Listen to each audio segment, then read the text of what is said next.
CPM-ഉം CPI-യും അടിച്ചു പിരിയുന്ന തലത്തിലേക്ക് നീങ്ങുകയാണ് കേരളത്തിലെ കാര്യങ്ങൾ. ലോക്സഭാ തെരഞ്ഞെടുപ്പിന്റെ ഫലം വന്നതിന് ശേഷം മുന്നണികളും പാർട്ടികളും വലിയ ചർച്ചയിലാണിപ്പോൾ. എല്ലാവരും അന്വേഷണ കമ്മീഷനും പരാതികളും ഒക്കെ ആയിട്ടിങ്ങനെ മുന്നോട്ട് പോകുന്നു. UDF-നാണെങ്കിൽ തോൽവിയുടെ ആഘാതം കുറവായതിനാൽ വേഗം തന്നെ അന്വേഷിച്ചു കണ്ടെത്താൻ കഴിഞ്ഞു.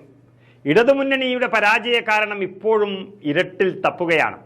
അതിനിടയിലാണ് CPI നിലപാട് കടുപ്പിക്കുന്നത്. സംസ്ഥാനതല തിരഞ്ഞെടുപ്പ് അവലോകനത്തിലേക്ക് CPI ഇന്ന് കടക്കുമ്പോൾ CPM-നെ പൂട്ടാൻ തന്നെയാണ് തീരുമാനം. വൻ തോൽവിയെ തുടർന്ന് പാർട്ടിയുടെ ജില്ലാ കൗൺസിലുകളിലെല്ലാം CPM-നും സർക്കാരിനുമെതിരെ ഉയർന്നു വന്ന വിമർശനം സംസ്ഥാന നേതൃയോഗങ്ങളും ഏറ്റുപിടിക്കാനാണ് സാധ്യത ഏറെ. ഇന്ന് നിർവാഹക സമിതിയും 2 ദിവസം കൗൺസിലും ചേരുകയാണ്.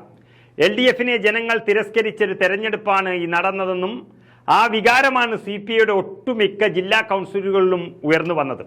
അതിൻ്റെ കാര്യങ്ങളും അവർ നിരത്തി.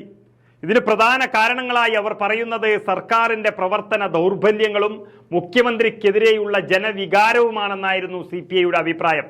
റിവ്യൂ റിപ്പോർട്ട് 14 ജില്ലകളിൽ നിന്നും നേതൃത്വത്തിന് ലഭിച്ചു കഴിഞ്ഞു. ഇവ ചേർത്തുവെച്ചാണ് സംസ്ഥാനതല റിപ്പോർട്ട് അവർ തയ്യാറാക്കുന്നത്.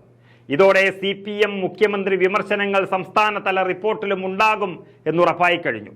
മുഖ്യമന്ത്രിക്കെതിരെ ആഞ്ഞടിക്കാൻ കാത്തുനിൽക്കുന്ന CPI-ക്ക് CPM ജില്ലാ കമ്മിറ്റികളിൽ തന്നെ ഉയർന്നു വന്ന മുഖ്യമന്ത്രിക്കെതിരെയുള്ള രൂക്ഷ വിമർശനങ്ങൾ CPI-യുടെ ആവേശം കൂട്ടുകയാണ്. ചർച്ചകളുടെ അടിസ്ഥാനത്തിൽ പാർട്ടി കമ്മിറ്റിയുടെ ഔദ്യോഗിക നിലപാട് CPI LDF നേതൃത്വത്തെ അറിയിക്കുമെന്നിരിക്കെ മുഖ്യമന്ത്രിയും CPI-യും ഒരു തുറന്ന പോരിലേക്ക് കടക്കുന്നു എന്നർത്ഥം. നമുക്കറിയാം, വനം വകുപ്പിനെ CPI നേതാവ് വാഴൂർ സോമൻ MLA നിയമസഭയിൽ വിമർശിച്ചതിന് LDF-ന്റെ പാർലമെന്ററി പാർട്ടി യോഗം വിളിച്ച് മുഖ്യമന്ത്രി സോമൻ MLA-യെ ശകാരിച്ചത് CPI നേതൃത്വത്തിന് ഇഷ്ടപ്പെട്ടിട്ടില്ല.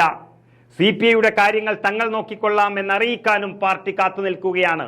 അതുപോലെ തന്നെ CPM-ന്റെ രാജ്യസഭാ MP A റഹീം ബിനോയ് വിശ്വം എന്ന CPI-യുടെ സെക്രട്ടറിയെ തന്നെ വിമർശിച്ചതും നമ്മൾ കണ്ടു SFI-യുടെ വിഷയത്തിൽ. അങ്ങനെ CPM-ഉം CPI-യും കടുത്ത പോരിലേക്ക് കടക്കാൻ സാധ്യതയേറിയതോടെ പാർട്ടിക്കുള്ളിൽ മറ്റു ചർച്ചകളും ആരംഭിച്ചിരിക്കുന്നു.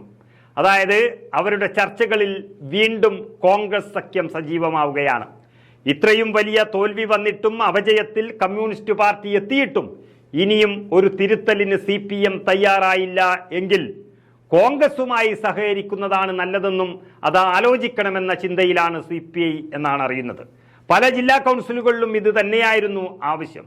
ജില്ലാ നേതൃത്വത്തിന്റെ ഈ ആവശ്യം സംസ്ഥാന നേതൃത്വത്തിൽ ഉയരുമോ എന്നതിലാണ് ആകാംക്ഷയും ഒപ്പം ആശങ്കയും ഇടതുമുന്നണിയിൽ ഉള്ളത്.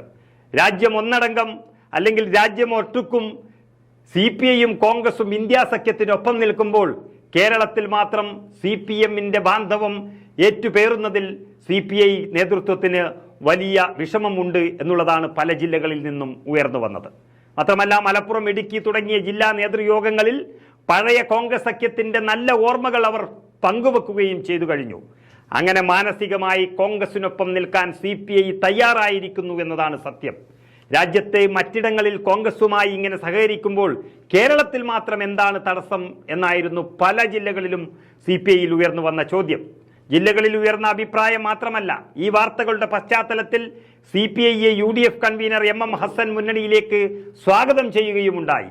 ഇതെല്ലാം വെച്ച് നോക്കുമ്പോൾ CPI UDF-ലേക്ക് അടുക്കുന്നുവോ എന്ന സംശയം സ്വാഭാവികമാണ്. അതിനെത്രത്തോളം സാധ്യതയുണ്ടെന്ന കാര്യമാണ് 1-2 ദിവസങ്ങളിലായി ഇനി അറിയാൻ പോകുന്നത്. നമുക്കറിയാം, RSPയും പോയി, ഫോർവേഡ് ബ്ലോക്കും പോയി. ഇനി CPI മാത്രമാണ് ഇടതുമുന്നണിയിൽ കമ്മ്യൂണിസ്റ്റ് പാർട്ടിയായി കൂടെ നിൽക്കുന്നത്. ഇവർ മാത്രം കൂടെ അവശേഷിക്കുമ്പോൾ അവരും പോയാൽ പിണറായി വിജയന്റെ മാത്രമല്ല കേരളത്തിലെ CPM-ന്റെ അവസ്ഥയും വളരെ കഷ്ടം തന്നെയായിരിക്കും. പിണറായി വിജയന്റെയും കുടുംബത്തിന്റെയും ഒരു സ്വകാര്യ കമ്പനിയായി അങ്ങനെ CPM മാറും എന്നതിൽ തർക്കമില്ല.